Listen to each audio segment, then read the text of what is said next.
Il y avait ce côté convivial, le côté vraiment, comme tu dis, tu sais, soit familial, soit, tu sais, il y avait vraiment ce petit côté-là que tu rentrais, t'étais bien, tu te sentais pas stressé, ah ben, on va aller louer un film, bon, on prend le temps qu'il faut, puis c'est ça que c'est, tu sais, c'est juste, t'es là pour trouver du entertainment.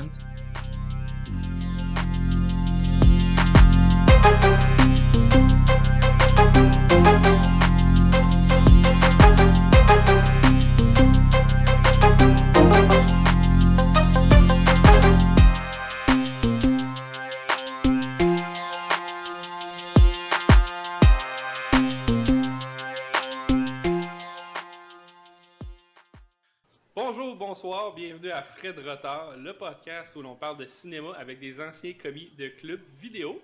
Je me présente, Patrice Saint-Amour, je serai l'un de vos co-animateurs. Mon co-animateur vedette, Blake Perciel, ici présent. Comment ça va, Blake? Ça va super bien en ce fantastique 19 janvier. Je célèbre le nouvel an encore aujourd'hui et j'ai bien hâte de vous parler de ce que je bois ce soir. Toi, comment ça va? J'ai hâte de... super bien, j'ai hâte de savoir ce que tu bois.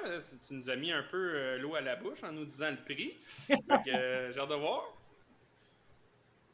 Oui, ben... Puis toi, Blake? C'est pas super bon, mais c'était quand même... Ça valait l'argent juste pour le gag que je vais tenter de faire. Okay. Aujourd'hui, je vous présente un ami qui est cher à mon cœur. C'est quelqu'un avec qui j'ai eu la chance de travailler au Superclub, au Microplay pendant quelques années, je crois, même. Du moins, plus d'un an. Et c'est quelqu'un qui avait de l'expérience avant moi et quelqu'un qui en a eu aussi pendant longtemps. On a eu beaucoup de moments ensemble qui étaient vraiment le fun à vivre, d'autres moins le fun. Et je suis sûr que dans son propre temps, il en a vécu d'aussi bons. Et il va y avoir beaucoup de choses à nous apporter ce soir à Frais de retard. Mesdames et messieurs, Guillaume Roy, notre premier invité. Yes. Bonsoir, bonjour. Je suis bien content d'être là. Merci de me recevoir. Merci pour les shows, merci pour les beaux mots. Moi, je dirais juste, avant que tu nous présentes ton alcool, Blake, moi aussi, ça fait longtemps que j'ai travaillé longtemps avec Guillaume, même que j'étais là à ses tout débuts. Oui, en effet. Puis, j'ai rencontré Guillaume, il avait tout frais 17 ans, je pense. Pas de barbe. Pas de barbe. un beau petit blond qui sortait du secondaire. Il avait la vie devant lui. Fait que, oui, on a des belles histoires ensemble, moi et Guillaume aussi. Fait que j'ai hâte qu'on en parle. Mais en tout cas, ça viendra plus tard. Qu'est-ce que tu bois, Blake? Là? Je suis vraiment curieux de savoir. Bon. Donc, mon défi, ce serait de vous apporter un alcool local, si possible, qui est drôle, qui est comique ou qui sort un peu de l'ordinaire par la façon qui est fait, la façon qui est présenté. La première fois qu'on a fait un épisode pilote juste pour se préparer, j'avais sorti un hydromel médiéval. C'était vraiment cool.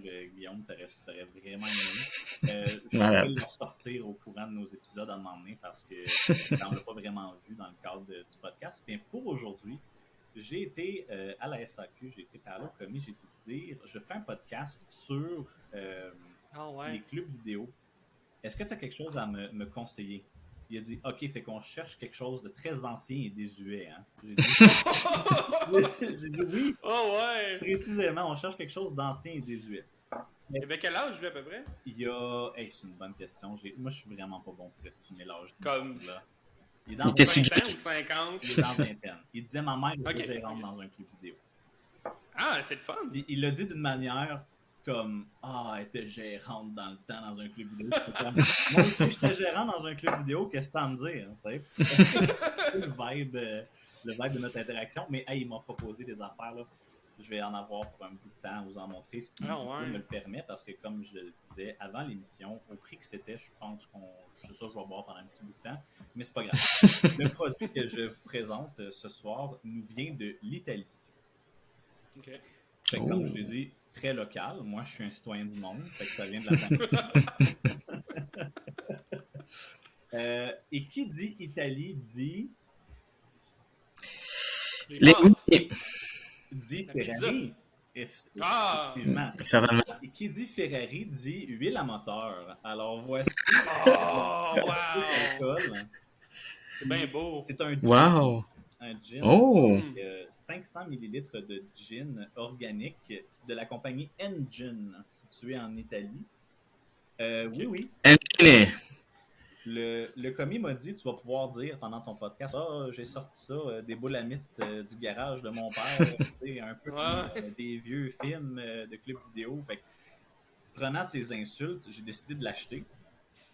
Puis je dois dire que ça goûte ce que je pensais que ça allait goûter, soit la vieille huile à moteur de chez moi. C'est des boîtes recyclées. C'est malheureusement pas le meilleur gin que j'ai bu, mais c'était quand même. Je suis très fier de l'avoir acheté juste pour le gars. Pour vrai, c'est un excellent choix. C'était combien, t'as dit? C'était beaucoup trop. Ok. Beaucoup trop. c'est l'équivalent de quoi, un litre? Ou... Écoute, les 750 mathématiques, c'était vraiment pas ma classe forte à l'école. 500 ml, je vais demander à nos téléspectateurs de faire les calculs pour nous parce que Un demi-litre. Oh! Le gars, tac au tac. Got it. Un demi-litre, hein? Gotcha. C'est un demi-litre d'huile à moteur qu'on tente de faire passer pour du gin. C'est fantastique. Je le recommanderais pas, mais c'est quand même très drôle à présenter aux gens là, dans sa tablette d'alcool. C'est un bon conseil. Je suis content que tu aies osé y en parler, que tu faisais un podcast. Parce que c'est le fun. Des fois, tu lances la balle à quelqu'un, tu lui parles d'un sujet, puis là, il t'en vient quelque chose que tu n'as pas pensé. Fait que, non, c'est cool. C'est un bon choix. Intéressé, là. Il m'a demandé si où vous publiez. Sponsorisé, il y avait bien des questions, il était bien intéressé. Puis j'ai dit, écoute, on va essayer de le sortir avant tout. Commencez par là. Fait que oui, on va sûrement avoir quelqu'un qui va être très motivé à l'écouter. Fait que shout out au commis de la Sac Express sur la savane qui m'a conseillé Engine, Fuel the Dream. Mais ouais, la canisse, c'est vraiment cool pour vrai, là. C'est ma contribution. Est-ce que tu le bois dry? Ouais. Oh, t'as tout un homme, ça. Oh. Coquin va. Moi, je vais prendre la balle au bon, puis je vais y aller avec mon drink. Moi aussi, c'est du gin. En fait, c'est à la base de gin. Je me suis fait un petit cocktail gin, concombre, menthe. Wow. J'ai mis de la lime, puis une petite larme de bleu curaçao pour la beauté. Wow. J'aime la coquetterie. Wow, dans un pot maçon pis tout, le gars, il sort ça de la Belle et la Bœuf, là. Ouais. Puis le nom du gin, je pense pas que c'est québécois, malheureusement. Ça s'appelle Seventh Heaven. Il y a un cheval dessus, je pense. Oh. Écoute, première fois que j'achetais ça. Si jamais tu veux te faire un autre drink avec de l'huile à moteur, tu peux me le dire. Ça va me faire plaisir de t'en passer. Ah oui, absolument. J'ai hâte de goûter ça. Toi, mon beau Guillaume, qu'est-ce que tu nous bois, là? Mais pour continuer dans la lignée fancy, en fait, non, moi, je vais aller vraiment avec le contraire. Je suis allé dernière minute au dépanneur pour me pogner une IPA blanche, de la nuit blanche. Fait que, les bières pas trop chères du dépanneur, mais j'aime bien les blanches. Fait que, rendu là, tant qu'à la dernière minute, all in or out. La bière de microbrasserie, c'est comme ce bijou qui se cache un peu partout. Dans chacun des. Moi, j'aime beaucoup la bière. Fait que tu peux jamais aller wrong. En plus, il y a tellement de variétés, de différentes saveurs, de différentes couleurs. Puis j'ai l'impression que plus le temps avance, plus tout le monde a sa bière. Tout le monde en fait. Ouais. Il y a la bière du gars sur la savane. Il y a la bière de Peter McLeod. Il y a des podcasts qui ont des bières maintenant. C'est une question de temps. Oui, ça n'est qu'une question de temps. En effet. Ouais. Merci d'avoir partagé vos drinks, c'est vraiment cool. Je pense que ça met bien la table. Écoute, on va rentrer dans le vif du sujet. Guillaume, oui. On a fait ta présentation tantôt. On a dit que tu as travaillé plusieurs années dans un super club Vidéotron. Le légendaire Super Club Vidéotron numéro 23 sur le boulevard Grébert. Le seul et l'unique represent. Fait que ma question pour toi, Guillaume, c'est pourquoi? Pourquoi tu as décidé d'aller travailler dans un club vidéo? Ouf. Pour vrai, depuis que j'étais jeune, tu sais, on va s'entendre, moi j'étais enfant puis j'allais dans Super Club Vidéotron. J'allais à lui sur Montet-Paiement. J'allais pas à celui de Grébert, j'étais le plus proche, celui de Montet-Paiement avec mes parents. Puis j'étais enfant, j'allais tout le temps là. Puis à un moment donné, j'ai rencontré Alex qui a travaillé longtemps aussi pour Vidéotron, qui travaillait sur Montet-Paiement au début. Puis on a jasé un peu parce que j'étais comme, hey, je te connais de secondaire, on jasait. Puis on était comme, hey, tu sais, si à un moment donné, tu cherches un job, n'hésite pas. Puis moi, personnellement, les films ont toujours été ma plus grande passion ex aequo avec les jeux vidéo. Fait que j'étais comme, ah, ben pourquoi pas, tu sais, je vais m'essayer. Puis, ouais, je sortais, j'avais fait un peu de réserve, j'avais fait un peu d'armée, j'avais fait la réserve. Puis j'avais sorti, vraiment, j'avais vécu des histoires, comme je n'ai pas vécu des belles expériences, c'est pas pour moi. Puis j'avais sorti, puis littéralement, je me suis fait appeler par, mon Dieu, comment qu'elle s'appelait? Ah, c'était Isabelle. C'est Isabelle qui m'avait appelé. Oh! OK. Ouais. Puis, non, j'étais bien content. Puis, vraiment pour répondre au pourquoi, techniquement, ce serait vraiment la passion des films. J'étais comme, ah, let's go. Tant qu'à travailler dans quelque chose que j'aime, que je connais, pourquoi pas. Joindre l'utile à l'agréable. Mm-hmm. Je pense que c'est quelque chose qui va revenir souvent. Je pense qu'au fond, nous, on a toute une grosse passion ou en tout cas une attirance pour le cinéma qui nous porte qui nous pousse à aller là, tu sais. En effet. Les médias physiques aussi, tu sais, c'était quelque chose de le fun pour vrai, là. Tu sais. Ouais. Avoir quelque chose de physique dans les mains, là. Ouais. Blake, t'avais-tu quelque chose? On a été chanceux quand même d'avoir la chance de travailler dans un endroit, tu sais, qui faisait vibrer une certaine passion. Tu sais, c'est pas tout le monde qui veut travailler au dépanneur, c'est pas tout le monde qui veut travailler au Dollarama. Je suis désolé de Non. les gens qui travaillent au Dollarama, là, mais tu sais, c'est un domaine, le domaine du Super Club, où il y avait de la place pour l'entertainment, la passion. C'est vraiment quelque chose qui vient allumer une certaine fibre pour toi-même, puis ça te permet de la transmettre à d'autres sans avoir un baccalauréat, une maîtrise particulière. Puis peu importe qui on était dans la vie, nos styles de films qu'on aimait, on pouvait apporter notre propre couleur à cet environnement-là. Puis ça, c'est quelque chose qui fait en sorte qu'on en parle encore aujourd'hui. Ouais, c'est vrai ça, parce que c'est vrai que ce que tu dis, parce que ça attirait plein d'employés différents. Comme il y avait des gens très extravertis, très introvertis, mais on dirait que malgré toutes nos différences, notre passion pour le cinéma nous rassemblait. Je sais pas si vous comprenez ce que je veux dire, mais je pense que tu sais, j'ai fait plein de belles rencontres, que ce soit avec les employés qu'avec les clients, des gens que j'aurais naturellement pas eu d'affinité avec, mais que juste se relier autour d'un sujet, comme ça l'ouvre plein de portes. C'était plaisant, puis le fait qu'on était aussi entouré de films, tu sais, comme il y avait les télés qui jouaient tout le temps des annonces, on avait les films toujours autour de nous, fait que, tu sais, on baignait là-dedans, fait que, tu sais, même s'il y avait des gens qu'on connectait moins, ben, tu sais, au moins, on pouvait, comment, ben, t'as-tu vu ce film-là, puis, on pouvait parler de films, puis il y avait toujours ce sujet-là qui venait nous rejoindre, au moins, là, tu sais. C'est intéressant ce que tu dis là, Guillaume. Ça m'amène en fait à une question que j'avais de noter. Tu parlais qu'on était entouré de films, entouré de présentations de films. Puis ça m'amène à une question intéressante que je pense que tu vas aimer. Ça va peut-être être difficile d'y répondre. Fait que si tu as plusieurs réponses, n'hésite pas à sortir les réponses qui te viennent en tête. Là. Moi, je saurais pas quoi répondre. Mais on est entouré de films, on est entouré d'un univers cinématographique. Ce qui ressortait le plus dans notre travail, c'était de vivre au rythme des bandes annonces. C'était de vivre à compter les maudites bandes annonces, le nombre de fois qu'ils jouent, le nombre de fois qu'on entend les mêmes répliques. Fait que ma question, Guillaume, c'était quelle la bande annonce la plus mémorable pour toi? Greta. Ah oui! Sans hésitation. Raconte-nous-en. Pour vrai, live, j'ai plus vraiment souvenir parce que comme c'était en français, puis avoir vu le film en anglais après, ça m'a comme tout fucké, mais tu sais, je me souviens beaucoup que comme, tu sais, il y avait Chloé Gracie-Moretz, puis là, elle se faisait toujours crier après dans la bande-annonce, puis ça jouait, pour vrai, comme je pense, dans le mix des bandes-annonces, je pense qu'il a été placé 2 fois, fait qu'il jouait tout le temps. Fait que, à un moment donné, c'était juste trop gossant. Il y avait celle-là. À un moment donné, il y avait une annonce de film de Noël avec Emilia Clarke, où c'est qu'elle chantait, puis, je me rappelle plus, c'était quoi. C'était notre dernier Noël.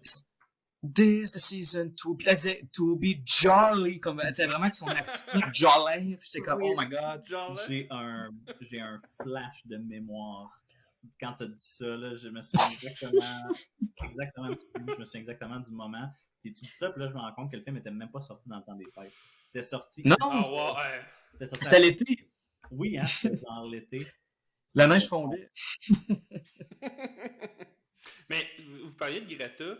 Je pense pas avoir vu le film, mais il me semble que la bande-annonce version française, à un moment donné, vers la fin de la bande-annonce, elle dit genre mais tu n'es pas ma mère avec un Oui. gros accent français. J'étais comme mais qu'est-ce qu'il joue? Les speakers, la façon qu'ils fonctionnaient au Super Club, c'est que tu n'entendais pas toute la bande-annonce des fois.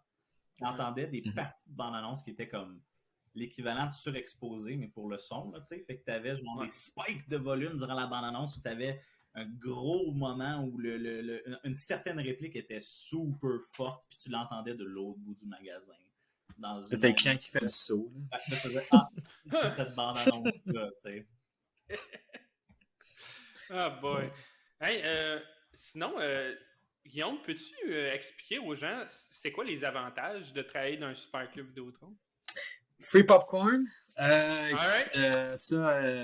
Number one. Non, pour vrai, il y avait ça. C'était Ouais. intéressant. Pour vrai, tu t'annais pas. Ça, c'est une affaire pour vrai. Contrairement à d'autres popcorn, contrairement aussi au cinéma, tout ça, le popcorn du vidéo, tu t'annais pas. Il était bon. Non. Puis après, 8 ans, 7 ans au Vidéotron, il était tout le temps bon. Sans blague. Mais number one, pour vrai, l'avantage, c'était location de films gratuits. Tu pouvais tu vas avoir les films d'avance un peu aussi, comme avant qu'ils sortent. Petit highlight. Mais pour vrai, non, c'est ça. C'était vraiment le fait de pouvoir voir les films gratuitement en exclusivité. Tu n'avais pas de casser la tête. Mettons, ça, c'est vraiment côté super club, tu sais. Microplay, ben là, c'est une autre histoire aussi. Mais j'aurais aimé ça qu'on puisse louer des jeux avant qu'ils sortent un petit peu plus régulièrement. Jeux aussi, c'est vrai, ça aussi. La question de jeux gratuits, films et jeux, c'était le fun. Fait on pouvait. Il était très. Pas les développeurs, mais les compagnies de distribution pour les jeux vidéo étaient vraiment strictes. Mm-hmm. Comme, ils savaient. Si tu louais un jeu d'avance, ils savaient. Puis ils pouvaient mettre des sanctions, des amendes. Ils pouvaient même t'envoyer les jeux en retard pour éviter que tu fasses ça. Fait que ça, c'était malheureux. J'ai déjà vu des gens, ce qu'ils faisaient, c'est qu'ils préparaient les jeux, les boîtiers, tout ça. Et disons que le jeu sortait le mardi, ils recevaient les jeux le vendredi, ben ils partaient avec la fin de semaine. Aucune trace dans le système. Fait que ça se faisait, mais la personne, quand je l'ai pogné faire ça, j'étais pas content. C'était des manœuvres qui se passaient des petites manœuvres. Tapis, hein? Tout le tapis, on passe ça. Caché sous la table. Justement, t'as-tu déjà vu des affaires un peu sketch que les employés ont déjà faites? Non. Ouais. Ça, c'est plus une question de combien, quand, où, pourquoi. Ouais. Mais sans nommer de nom, bien entendu. De ce que tu parlais, je connais la situation. Je connais quelques situations au niveau de ce sujet, le fait d'avoir des jeux plus tôt. Beaucoup de folles de slush. Beaucoup de ouais. slush. Ça, c'est juste le classique. Il y a eu quelqu'un à un moment donné qui avait essayé de travailler pour nous, mais qui avait volé pour nous. Pour nous, qui nous avait volé. Écoute, il fallait faire un beau jeu d'acteur en attendant que la police arrive. Ah oui. Ça, moi, je me rappelle d'avoir été un peu là. Mais je pense, Blake, toi, t'étais avec le gérant Simon dans ce temps-là. Quand c'est arrivé, ça se peut-tu? Ben, il y a eu plusieurs situations. Si vous parlez de la situation que moi, je pense, j'ai été là, je me suis fait voler sous le nez par ces personnes-là. Puis c'est un autre de mes collègues, que je peux nommer le nom, qui va faire partie de notre podcast éventuellement, qui s'appelle Arthur. Qui était présent avec Simon, qu'on peut aussi nommer, qui arrive à participer éventuellement dans notre podcast. Ils étaient là les deux et ils ont comme su que les gens présents dans le microplay correspondaient parfaitement aux gens qui avaient volé. Donc là, c'était cette histoire de, bon, qu'est-ce qu'on fait, comment on agit. par rapport à ça. Fait que c'est une bonne situation, le dénouement de cette histoire-là, que j'aimerais pouvoir leur laisser expliquer quand ils vont passer, parce que c'est eux, ils l'ont vraiment vécu le jour même. Moi, j'ai vu les répercussions, le commérage, puis ce qui s'en est dit avant. Mais la journée où moi j'étais là puis qu'on s'est fait voler, c'était quelque chose. Parce que c'était...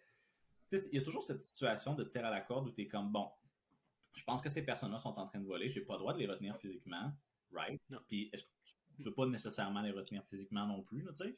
Mais, okay. Est-ce que j'appelle la police? Si tu appelles la police, comment tu le fais? Où tu vas? Tu peux pas laisser le micro-pied vide. Tu peux pas appeler la police devant eux. Comme tout ce genre de plan d'intervention-là qui était très, très peu dans le champ de compétences qu'on devrait avoir pour travailler là. Mais, puis, parenthèse, les commis n'étaient pas prêts à ça. Là. On n'a pas eu de briefing de s'il y a un vol, tu fais ça. C'était un peu laissé à toi-même, surtout. Tu ne sais pas comment réagir. Ouais, effectivement. Un peu dans tous les jobs, pour vrai. On dirait qu'il n'y a jamais de procédure. C'est toujours comme. Ça arrive devant toi, tu es comme. Tu laisses aller, tu es comme, alright, let's go. Ouais. Quand je me ferais pas battre pour 2 films. Là. Non, c'est ça. Effectivement. Puis après, tu rentres dans son compte, puis tu es comme, alright, you dead. Tu sors de compte, Guillaume, puis c'est aussi quelque chose d'intéressant. Donc, comme tu te rappelles, un client arrive au comptoir. Oui. Il lui demande son numéro de téléphone. Ouais. S'il a le malheur de te donner son numéro de téléphone, c'est que tu es conscient qu'il y a un compte. Le malheur. Il y a un compte. Ça peut mener à plusieurs problèmes. Bon, ça ne menait pas toujours à des problèmes, mais moi, quand il y avait un compte, j'étais comme, oh my god, j'avais peur de regarder le fameux petit encadré bleu. Parce qu'il y avait avec le message. Oui. Dans cet encadré, mon cher, est-ce qu'il y en a un dont tu te souviens particulièrement? Je me souviens qu'il y en avait un. C'était écrit en gros, c'était le cas du client, parce que le client ne pouvait pas se souvenir de son putain de code pour louer les films. Donc, c'était écrit, je vais dire son code, parce que je crois que son compte est fermé. C'était 441. C'était ça. C'était ça. C'est 4141. Non, ok, je vais leur dire. 4141. Editing. Non, pour vrai, ce serait pas mal ça. Ce client venait souvent aussi, donc c'était un bon client, c'était pas un oui, non, c'est ça. C'était un bon client. Il était très lucratif aussi pour la compagnie, donc c'était juste drôle de voir juste ça écrit dans son compte pas mal. Fait que c'était pas mal. Ça marquait ça ou juste des clients très très comme négatifs que je n'aimerais pas le nom, mais que tu sais, c'était littéralement, il y avait des lignes et des lignes de écrits en majuscules, que c'était comme ne plus jamais louer, appeler la police. Je dis, OK, bye-bye. Ouais.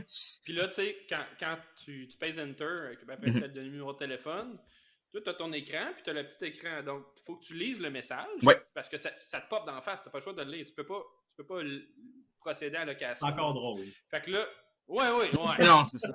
Il y avait beaucoup. Tu pouvais fermer les yeux, disons, là. Mais, tu sais, il fallait que tu lises. Puis des fois, quand il y a plusieurs messages, ben, t'es là à lire. Puis là, le client, il attend. Puis il est comme, y a-tu un problème? Ah oui. Puis là, t'es comme, ben, attends, là, je check ton compte, là. Je pense qu'il est expiré, mettons. Ou tu disais une bullshit.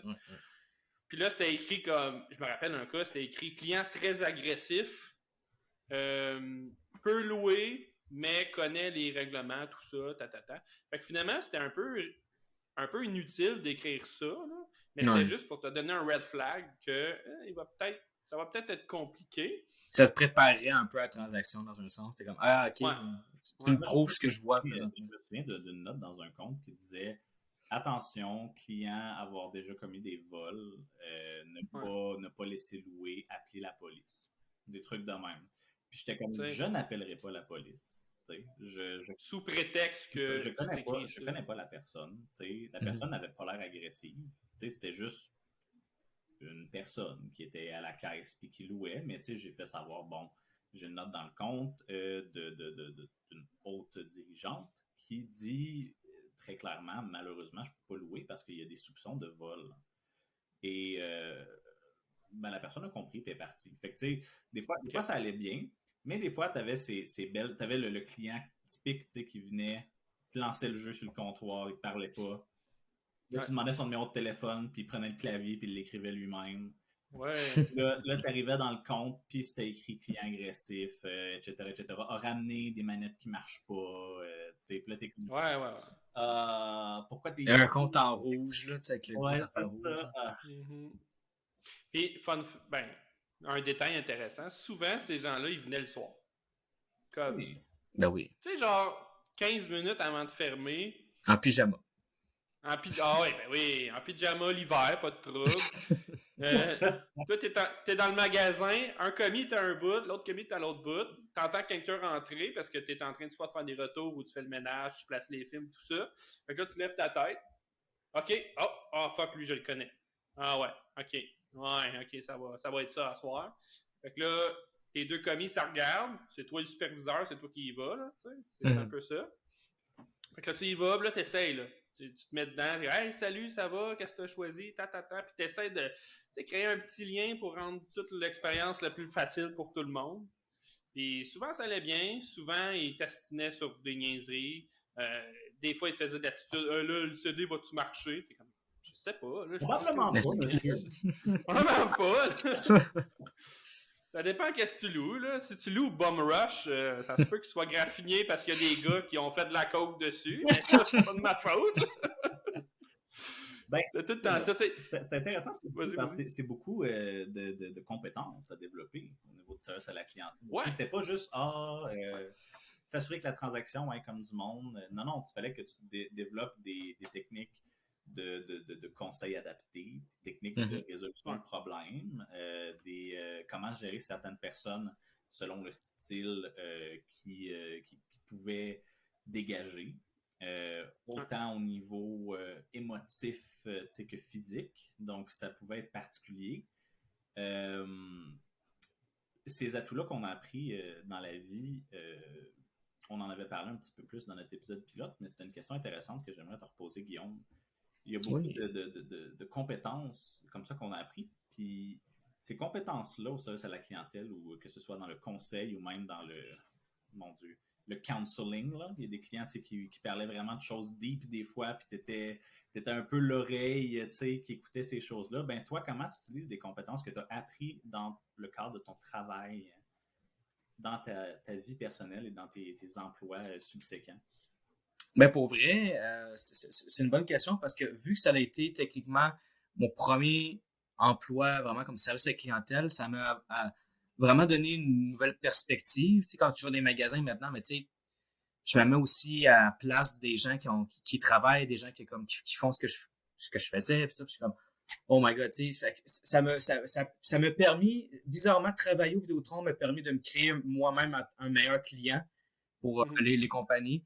Donc, c'est apprendre des valeurs que je sais que des fois, comme tu te forces à faut que tu te forces à sourire, faut que tu te forces à dire bonjour à tout le monde. Ben, tu sais, des magasins, t'entends le bonjour, tu t'en fous, tu passes, mais tu sais, prends plus le temps de faire comment, ben, acknowledge l'employé, puis juste rendre ça agréable. Être agréable, tu sais, comme pour être agréable envers l'employé, puis j'ai vraiment compris que ça allait dans deux sens, personnellement, là, fait que c'est principalement ça, je te dirais, là.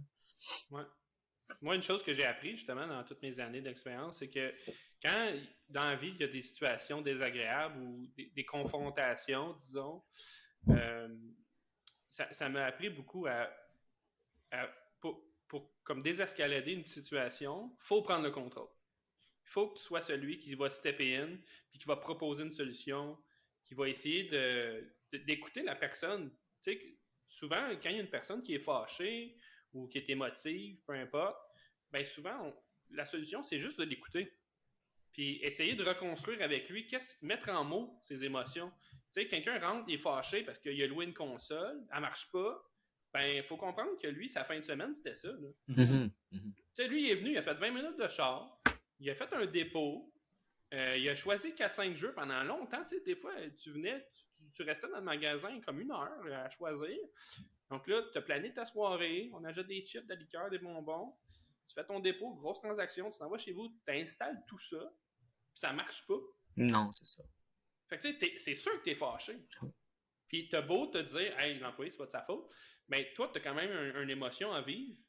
Fait que tu sais, c'est important de pas comme repousser la personne, puis ce qu'il il faut vraiment que tu fasses, écoute, je comprends, il y a ça qui se passe, puis vraiment, tu sais, t'assurer que la personne se sente écoutée, puis que tu reflètes bien son sentiment, tu sais. Puis ça m'a tellement aidé dans la vie, dans toutes sortes de situations, que ce soit tu te fais foncer dedans dans le parking, ben ça sert à rien de sortir de ton char puis de battre l'autre personne. Tu sais, il y a toujours moyen de s'entendre, puis tu sais, il faut qu'il y en ait un qui fasse le premier pas, puis qui se dise, écoute, il y a ça qui arrive, c'est ça la situation, qu'est-ce qu'on peut faire, qu'est-ce que tu proposes? Moi, je propose ça.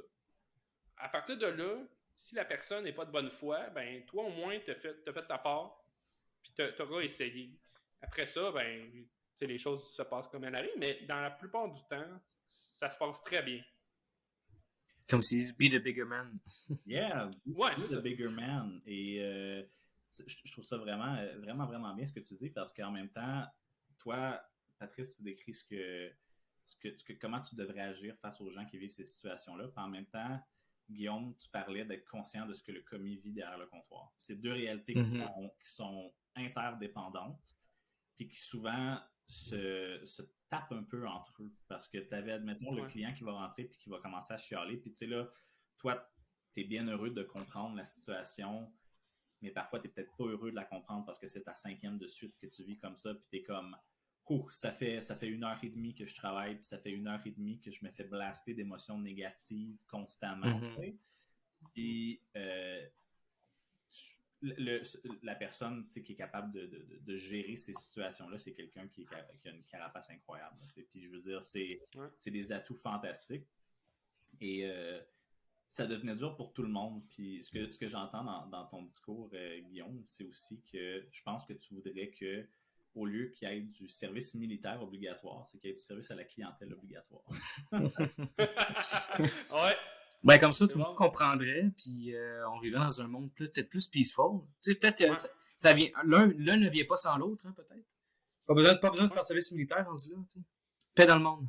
Ben, tu sais, c'est ça. C'est du service à la clientèle, mais ce serait le fun que les commis ne voient pas les clients comme des clients, puis que les clients ne voient pas les commis comme des commis. C'est ça. Et genre, tu t'en vas demander à un être humain pour des conseils sur l'entreprise auquel il travaille. Il n'a peut-être pas choisi de travailler là, c'est peut-être pas sa passion. C'est souvent, c'est pas le cas. T'sais.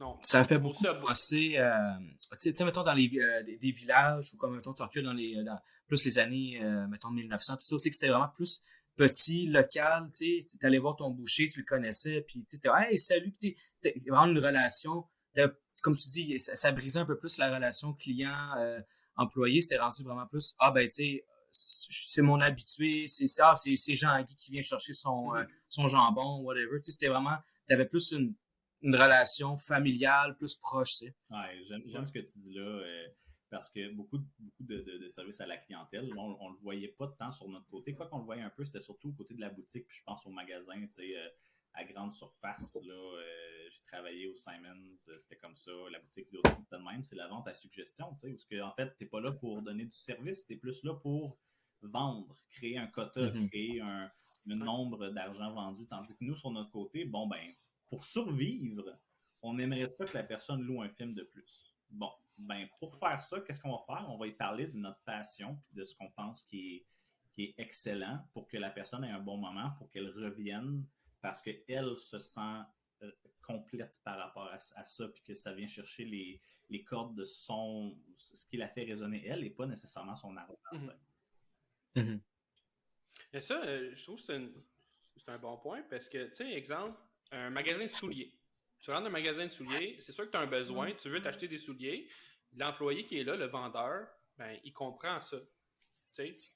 Donc, normalement, je parle à travers mon chapeau, j'ai jamais vendu de souliers, mais je me dis, ça doit être quand même plus facile de vendre des souliers à quelqu'un parce que tu choses du quoi, du neuf, ben, il y a ça. Tu choisis, j'ai pas à te dire, ça c'est le plus beau, ça c'est le plus performant, c'est un soulier. Tandis que, tu sais, si je vais acheter un cellulaire au Vidéotron, ben là, ça c'est sûr que c'est le bon, c'est le meilleur, tu dois prendre ce plan-là. Tu sais, je vais essayer de te vendre des trucs complémentaires là, pour gonfler ta facture. Tandis que un club vidéo, ce qui est le fun, c'est que tu peux te permettre d'être honnête. Parce que tu veux justement créer une relation de confiance avec les gens. Tu sais, tu passes ton temps, tu passes 10-15 minutes avec une personne qui te confie ses goûts. Fait tu sais, c'est une manière de pour être respectueux, il faut que tu sois honnête avec lui et dire, ben écoute, selon ce que tu me dis, je pense pas que tu vas aimer ce film-là, moi. Moi, je pense que tu devrais plus essayer ça. Puis au final, c'est tellement plus payant que de juste dire, hey, Lou, le dernier film de The Rock, tout le monde le loue. Mais c'est pas bon. Puis tu le sais qu'il aimera pas ça, mais tout ce que tu veux, toi, c'est de t'en débarrasser, mais c'est pas correct. C'est plus cher. Tu sais, moi, c'est plus cher. Puis tu sais, ouais, c'est ça. Proposer un film qui coûte une pièce, là. Tu sais, puis c'est avantageux pour tout le monde parce que lui, quand il va revenir samedi d'après, il va voir, hey, Guillaume, l'autre fois, tu m'as proposé un film, puis j'ai bien aimé ça. Tu marches avec moi, on va en parler, puis tu vas me conseiller d'autres choses. Fait que toi, ton chiffre passe bien plus vite. Tu passes 20 minutes à parler avec un gars, ou une fille, peu importe, puis tu parles de film, puis tu builds une relation, puis ça fait que ta job est bien plus le fun que de voir quelqu'un qui rentre, puis qui est comme, ouais, j'ai un film. Qu'est-ce qu'il y a? Non, c'est 100%. C'est comme tu dis, tu crées vraiment la relation de confiance en tant que telle. Puis à un moment donné, ça devient le fun. Puis tu reconnais les clients. Tu es comme, ah, hey, salut. Puis à un moment donné, c'est t'as tes propres clients. Ils viennent te voir toi. Puis même du côté client, c'est ça aussi qui est intéressant parce que c'est comme ça aussi qu'on survivait dans le sens que qu'est-ce que les gens recherchaient? Ben, c'est la différence avec Netflix puis toutes les autres streaming services. Ben, l'affaire, c'est que nous, on était là physiquement, puis on pouvait conseiller. C'était pas juste des recommandations que tu voyais comme tu charges de quoi sur Netflix, tu sais pas tout quoi trouver, puis tu mets n'importe quoi. Nous, on était là pour conseiller, puis tu avais quelqu'un à qui parler, puis des fois même te confier. Il y avait des clients, là, ça allait loin. Là. Ah oui. Et puis, tu joues le rôle d'un entonnoir un peu, là. Oui, 100%.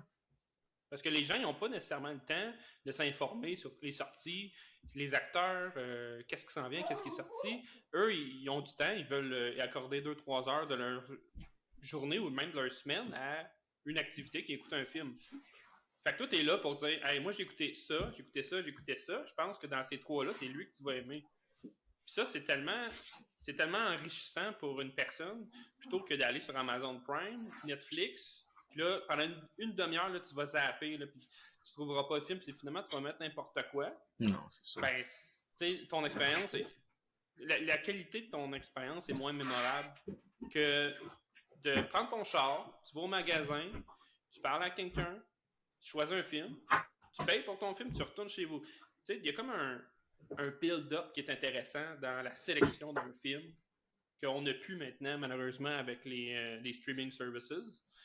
Je pense que c'est quelque chose que malheureusement, il y a beaucoup de gens qui ne vivront pas. Puis je trouve que ça rajoute à l'expérience d'écouter un film. Pendant une longue partie à la fin du Super Club, notre volonté, c'était d'avoir ce feeling qu'on était le dernier Super Club. C'est le last blockbuster version Québec. On a fait ce qu'on a pu. On a retourné dans les jeux rétro, on a retourné dans les publicités des tonnes de copies. On est retourné dans vraiment ce qui faisait le cœur du Super Club. Puis le temps que ça a duré, puis moi, je pense que ça a bien marché. À cause de la pandémie puis de d'autres problèmes, on n'était pas dans la meilleure situation. Malheureusement, on n'a pas pu le pull-off comme on aurait voulu. Mais regarde, par exemple, la disquaire Sunrise qui fait sa vie sur des vinyles. Il n'y a pas grand monde là, qui écoutait des vinyles jusqu'à quelques années auparavant. Moi, je pense que le charme que ça a va de toute évidence refaire surface d'une façon qu'on avait été en mesure de l'imaginer dans les derniers temps de façon rétro. The Last Super Club, ces choses-là, le feeling où c'est que comme, hey, ben, peut-être je pourrais aller louer un film, puis peut-être que même rendu au moment où on va louer des films en magasin, ça va être rendu complètement différent. Il va peut-être avoir des spéciaux, vraiment, vraiment incroyables, qui vont donner le goût d'aller, des peut-être exclusifs aux boutiques ou des choses comme ça. Le marché peut toujours être redimensionné, puis je pense que le vibe rétro qu'on accorde au vinyle va revenir un peu pour le physique au niveau des films aussi et des jeux vidéo parce que pour vrai, j'ai la PS5, j'ai la Xbox Series S, puis mon Dieu, que c'est le fun d'aller acheter des jeux. Je le fais pas autant que je le faisais avant. Puis quand je reviens avec un jeu dans mes mains, c'est tellement le fun. Je me souviens quand j'étais jeune, je lisais en arrière de ma boîte de Game Boy dans le char, là, puis je lisais le texte en arrière, puis je capotais, c'était le fun. Puis ben À cette heure, c'est vraiment. Le fait de déballer, là, tu sais. Ouais.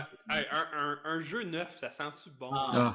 God, tellement, Ah. là. Puis on a-tu la chance d'en sentir des jeux neufs, là? Ah oui, on en déballait à Tout le 25-30 temps. copies. On déballait des Collector Edition pour pouvoir mettre des collants. Ah, Oh ouais. my god. Le Collector Edition, c'est quelque chose qui me révolte maintenant, là. Tu payes tellement cher pour Ouais. ce jeu-là.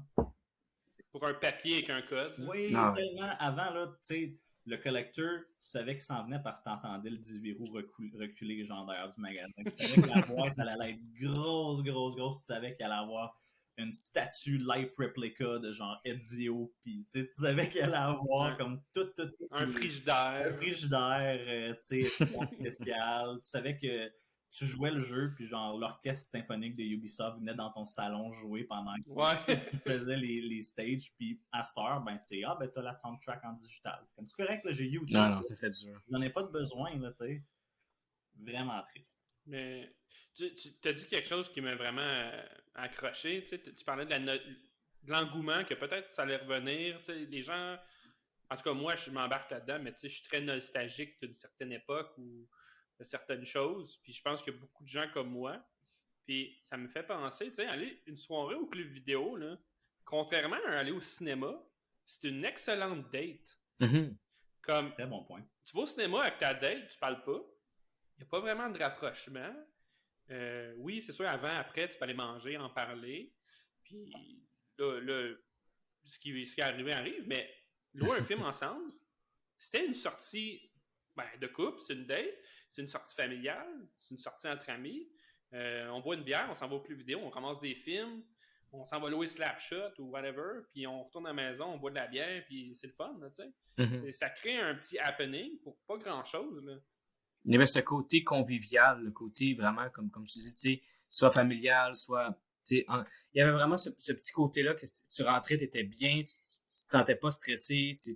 Ben, on va aller louer un film, on prend le temps qu'il faut, puis c'est ça que c'est. C'est juste, tu es là pour trouver du entertainment, puis sortir de là, puis être bien techniquement. Là. Fait que, c'était le fun pour toi. Value, il était bien, là, parce que c'est pas Oui, c'est ça. Netflix qui va te donner du popcorn et des bonbons, là, tu sais.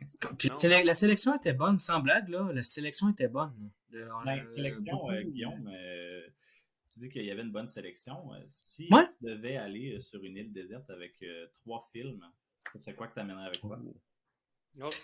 Oh boy, fait que là, c'est genre ton top 3 des films quasiment, là. Pas nécessairement. C'est les top 3 des films, c'était sur Ouais. une île déserte. Que tu peux réécouter, là, maintes et Non, fois. c'est ça. J'irais pas avec des films trop dark. Là, j'aime beaucoup les films très puissants émotionnellement, mais tant qu'à être sur une île déserte, va falloir un peu me changer d'idée. Je prendrais d'abord Harold Descoumars, le premier. Le premier, yes. En effet, ça me ferait plaisir. 3 films, mon Dieu. Le deuxième, j'irais, écoute, avec une autre comédie, j'irais pour vrai avec Hot Fuzz. J'aime beaucoup Hot Fuzz. Excellent choix. La trilogie Cornetto.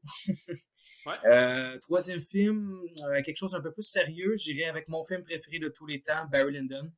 Ah ouais. Parrot Peace, puis en même temps, c'est un gros film, fait que j'en aurais pour longtemps à passer le temps. C'est un film de 3 10, fait que ça passerait le temps sur une île. Ah ouais, je connais pas ce film-là. Peux-tu me dire c'est quoi ou Et, quand est-ce que tu as découvert ça? c'est un film des années 70, je pense. C'est Kubrick qui l'a fait, un des plus grands de tous les temps. C'est un film sur la guerre, la guerre des années 1700 français-anglais. Puis c'est basé sur la vie de Barry qui c'est vraiment comme un Parrot Peace. Fait que c'est sa vie. Un peu lui dans l'armée, après ça, qu'est-ce qui se passe au niveau de ses amours, tout ça. C'est un gros épique, comme qu'appelle. C'est une grosse histoire de 3h10.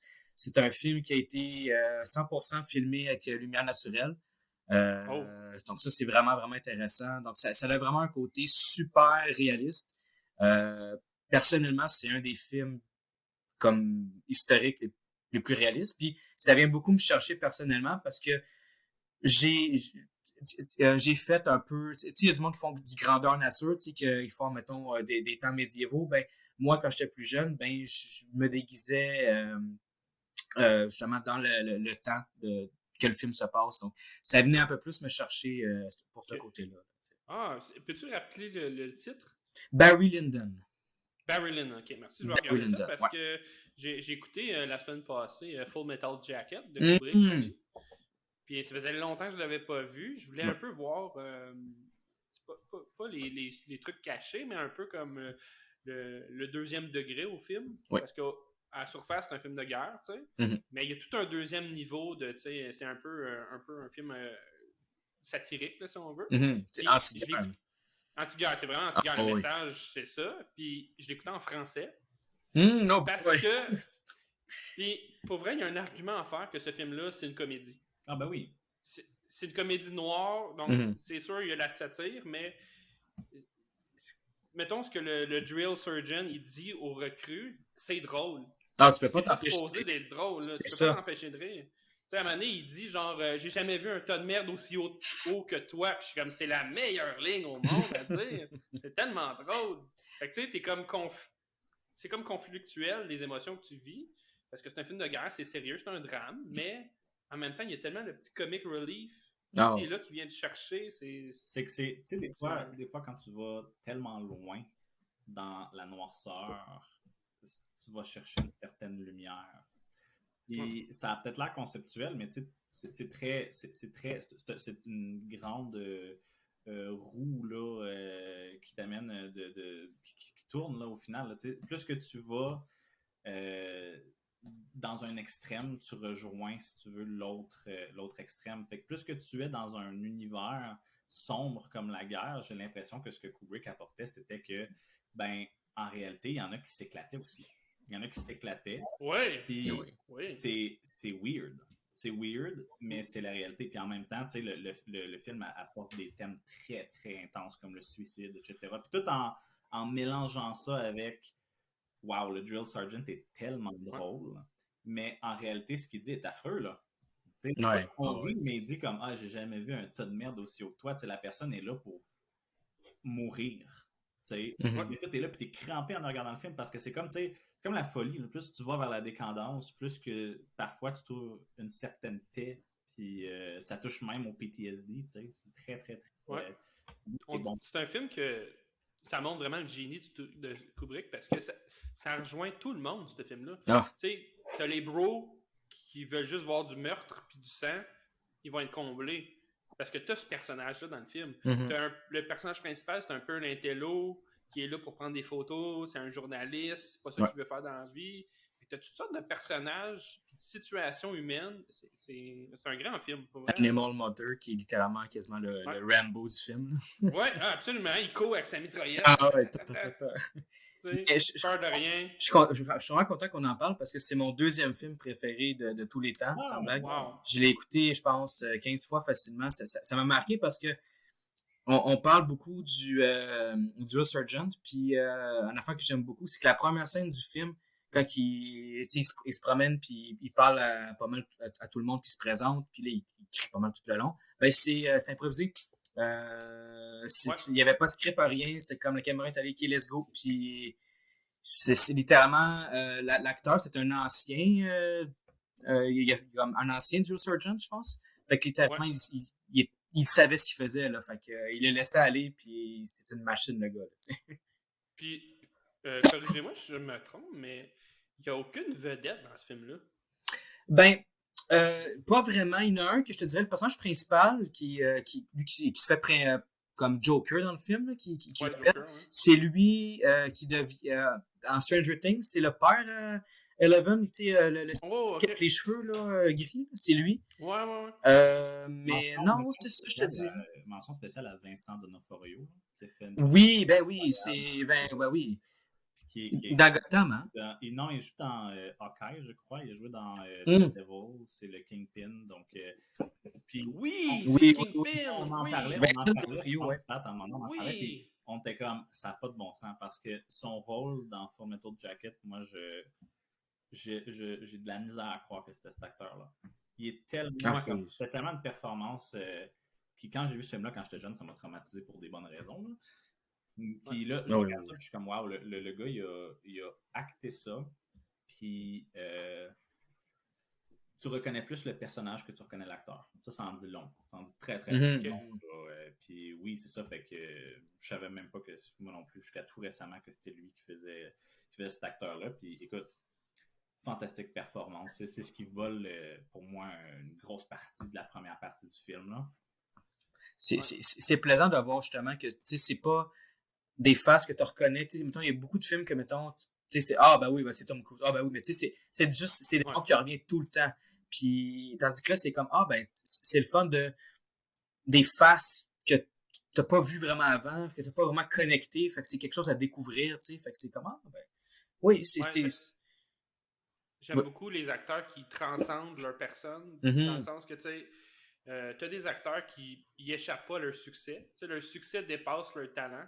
Tu sais, je pense à Brad Pitt, qui est un bon acteur, mais tu sais, il est reconnu comme pour être le beau gosse de service. Puis, peu importe le film que tu regardes, t'oublieras pas que c'est Brad Pitt. Même chose pour Tom Cruise. C'est Tom Cruise, là. Il est à peu près tout le temps le même personnage. Il a un casting. Il a toujours la même apparence. Tu sais, The Rock. Pas un grand acteur, mais un acteur qui fait la job. Non, tu sais, quand même. Qui est un des meilleurs acteurs lutteurs, on va se le dire. Mais tu sais, tu regardes un film, tu peux pas me dire le nom du personnage, The Rock. C'est The Rock. Mais tu sais, quand je pense à un acteur comme Daniel Day-Lewis, qui est caméléon, que peu importe le film que tu vas voir, c'est des extrêmes. Tu pourrais jamais, comme, probablement Daniel Day-Lewis, tu serais assis dans le métro, tu le saurais pas. C'est une affaire que je trouve un peu triste parce que les acteurs les plus populaires, justement, tu sais, comme tu parlais de The Rock, mais The Rock, c'est l'acteur le plus payé d'Hollywood en 2022 ou 2021. C'était le number one. C'est comme tabarnak. Puis un autre exemple que j'ai, c'est Ryan Reynolds. Tout le monde l'aime. Tout le monde l'adore. Puis justement, là, je suis comme dans la minorité en disant que, mais tu sais, on se cachera pas qu'il joue toujours le même rôle. C'est Deadpool. Depuis Deadpool, c'est Deadpool. Ouais. Puis avant, oui, il avait fait des rôles un peu plus comme dramatique, un peu plus dark, dramatique, ou fausse barbe dans Blade de Trinity, tu sais. Oui. Il a joué dans Buried. Oui, il est enterré sous terre. Oui, c'est ça. Ouais. Fait que tu sais, mais c'est du monde que juste tu vois pas le personnage, tu vois tout le temps l'acteur. Gal Gadot, c'est juste du monde que à chaque fois que tu vois, t'es comme, ils vont jouer dans. C'est du typecast, c'est toujours le même genre de film. Puis je vais dire un autre nom, puis ça aussi, ça va me mettre dans la minorité. Puis j'adore l'acteur en passant. Comme The Rock, d'ailleurs, j'adore The Rock là, comme c'est un bon humain, c'est des bons humains. C'est ça. Mais un acteur que j'aime beaucoup, mais que les gens valorisent énormément, mais qui malheureusement pour moi est un name actor, c'est Morgan Freeman. Malheureusement. Ah ouais? Ben, c'est vrai. Tu vois Morgan Freeman, puis t'es comme, hey, c'est Morgan Freeman. Est-ce que tu te souviens du nom du personnage dans le film, à part peut-être Shawshank Redemption? Moi, je me souviens d'aucun de ces noms de personnages, à part Dieu. Oui, c'est Dieu. C'est Dieu. Mais encore là, t'es comme, c'est Morgan Freeman. Y a pas... même dans Seven, qui est un de mes films préférés avec Morgan Freeman. Mais Brad Pitt, justement, très bonne performance de Brad Pitt. Là, on ne se cachera pas. Mais c'est vrai que... What's in the box? What's in the box? Mais il y a toujours la même énergie, Morgan Freeman. Et tu vas les chercher pour ça un peu, ces acteurs-là aussi. Hein, The Rock, pourquoi ils vont le chercher? Parce que c'est The Rock. Il y a l'énergie de The Rock. Puis on se rend compte que parfois, ça peut peut-être backfire. Là. Récemment, je pense, je ne sais pas si vous avez eu la chance de voir le chef-d'œuvre qui est Black Adam. Une pure merde. Ils ont tellement... Moi, je suis gros fan de films de super-héros, puis ils ont même pas commit à donner l'esthétique de Black Adam à The Rock. Tellement que il fallait qu'il soit chaud avec son sourcil, puis qu'il fallait qu'il soit gentil, il fallait qu'il soit The Rock, qui ont même pas pris le temps d'aller vraiment dans l'affaire de Black Adam, ce qui est vraiment supposé être au niveau esthétique et valeur, tu sais. Puis le film transpire et émane de Rock avant même une certaine substance. Mention spéciale à Pierce Brosnan qui était excellent par contre. Oui, on m'a dit, je pense que c'est toi qui m'as dit qu'il vole le show. J'aime beaucoup Dr. Fate puis il était excellent pour moi Dr. Fate, mais tu sais, je veux dire, The Rock était, j'ai l'impression qu'il était caché dans chaque scène quelque part, qui me regardait genre avec son sourcil. J'attendais de sortir. Un petit concombre pour la route. Penses-tu que c'est le temps, Pat, que je fasse notre jeu? Oui, Guillaume, on a 2 jeux pour toi. Oh boy. Blake, je te laisse avec le poignet, il est vraiment le fun ton jeu. Fait que Écoute, moi, j'ai connu un Guillaume qui aimait bien travailler au Super Club, mais j'ai aussi connu un Guillaume qui était écœuré de travailler au Super Club. Il n'en pouvait plus, OK? Il rentrait, puis il était comme, il me regardait là, puis j'étais content qu'il soit là. J'étais comme, on s'est dit qu'à un moment donné, tu voyais que c'était exigeant. Ça revient un peu au service à la clientèle qu'on parlait tantôt, parce que quand ça pouvait te drainer, ben, écoute, Guillaume, aujourd'hui, ce soir, tu redeviens un commis du Super Club Vidéotron. Oh non. Imagine qu'il est 19h40 le soir, OK? Eh, boy. Tu as eu une journée vraiment, vraiment rough. Puis, ce que je vais faire, c'est qu'il y a quelqu'un qui va venir te voir. Et toi, tu dois être le commis qui va lui proposer des films. Oh! C'est bien, bien simple. Il y a un client qui va venir te voir, puis je vais te faire un partage d'écran pour que tu puisses voir la personne. OK. Puis une fois que tu vas voir la personne, j'ai recherché sur Google la personne, puis ça m'a fait... Combien de films tu dois y suggérer? Ben, il faut que tu y proposes un cinéma, pas un cinéma à volonté, mais un spécial. Un combo. Un combo, ouais, un combo. Un combo. OK, déjà, c'est techniquement, là, fait qu'il passe à la caisse. Non, il rentre. Il s'en vient, puis tu l'as pas vu avant qu'il arrive à ta caisse, fait que c'est comme un choc. Puis là, tu vois cette célébrité qui arrive à ta caisse. Puis tu dois lui proposer des films. Je vais faire un partage d'écran. 3/4 des célébrités ne regardent pas leur propre film. Hein? Je sais. Ben, écoute, cette célébrité n'a, à ma connaissance, pas joué dans aucun film. Oh, boy, OK. Mais tu dois quand même lui proposer des films. Alors, je te mets en contexte. T'es au comptoir. Puis tu vois au loin une Bugatti s'en venir sur la table. Et tu vois cet homme arriver. Oh non! Top G! Ben, j'appelle premièrement ouais, Greta. T'appelles Interpol. Greta, ouais, non. Je parlais de Greta parce que moi, je savais que j'allais te sortir Andrew Tate. Puis quand t'as dit Greta, je suis comme, oh my god, c'est beaucoup trop parfait. Fait que, oui, devant toi, Top G, il attend, tu regardes dans son auto, puis il y a 5-6 filles dans le char qui attendent. Puis Andrew Tate est pressé, puis il a besoin que tu lui proposes des films. Oh boy. Fait que là, il faut que je sois poli avec, techniquement. Là. Il faut que tu... Oh, et vous faites des fist bumps, là. Ben, je veux dire, tu n'iras pas jusqu'à être méchant envers un client, quand même, Guillaume. Mais non. Faut surtout pas, faut que j'y chaîne le crâne, moi, là. Alright. Fait qu'il rentre, ben, il y a une attitude assez, tu sais, faut que tu t'adaptes au client. Fait que, tu sais, il rentre, puis tu sais, tu vas pas faire, bonjour, monsieur, ça va bien, tu sais, salut, ça va? Non. Tu sais, salut, ça va bien, parfait. Comment je peux vous aider aujourd'hui? Tu sais, on cherche des films, parfait. Alright. Fait que, on va aller sur le plancher ensemble, t'arrives sur le plancher, donc, ces filles le suit par contre, ou il reste en Pas important, ça. Pas important, les filles. Ce qui est important, c'est lui. Lui, il veut écouter de quoi, Guillaume. Ça dépend, parce que si les filles le suivent, moi, je l'amènerai pas dans la section d'adultes, par contre, tu sais. Hey, écoute, Guillaume, il va aller chercher notre C'est libre à toi. Il va aller chercher notre famille. Il faudrait que tu commences à opérer. Ouais. Okay. Lui, il cherche la confiance, là. Alright. Fait que, écoute, nous, on cherche des films d'action, techniquement, je pense. On va s'entendre là-dessus. Ouais. Fait que, techniquement, j'amène beaucoup, techniquement, dans les nouveautés d'action. On va rechercher des films ensemble. On a-tu vu le dernier John Wick? Hey, moi, j'arrête pas de voir juste Andrew Tate, puis comme je peux pas me mettre dans la peau d'un personnage, puis d'essayer de le... ça, c'est pas dans le podcast, ça, c'est édité. Mais, écoute, si t'as de la difficulté à te concentrer, je peux peut-être mettre une photo de lui plus agressive quand il a été en prison, juste pour que ce soit un petit peu plus dur. De oh my god! Oh! On a perdu Pat. Et on a perdu Patrice. Caroline. Quel homme. Ah, ça fait trouvé que je fasse mon... Aïe, j'étais comme, mon Dieu, comment je sors des plans? Pense-y en attendant. Quel film? J'étais comme, comment je sors des gens? Je suis de retour, désolé. Donc, voilà, Andrew Tate fâché devant toi. Là. Greta, c'est un bon choix, mais tu sais, il faut que tu complètes le combo. Là. Tu peux pas laisser passer. Ouais, non, c'est ça. Fait que, personnellement, si j'ai jamais vu John Wick, ça, c'est super important. Ça serait number one. Ça fit beaucoup aussi avec, je pense, qu'est-ce que monsieur peut rechercher. Mm-hmm. Puis, sans blague, j'irais vraiment avec un film pour pouvoir extérioriser notre colère. Là. J'irais avec The Raid 1 et 2. Fait comme ça, ça en a fait 2 bons. Là. On est rendu à 4 si on rajoute Greta. Je pense The Raid 1 et 2. Les 4 roues de sa Bugatti. Parfait. Ouais, ben techniquement, avec The Raid, là, tu tapes 1 et 2 back-to-back, là, puis tu peux t'éviter la prison pour un bon bout. Là. Ça va extérioriser. Ah oui. Ta colère sera plus là. Tu vas respecter les femmes et les gens.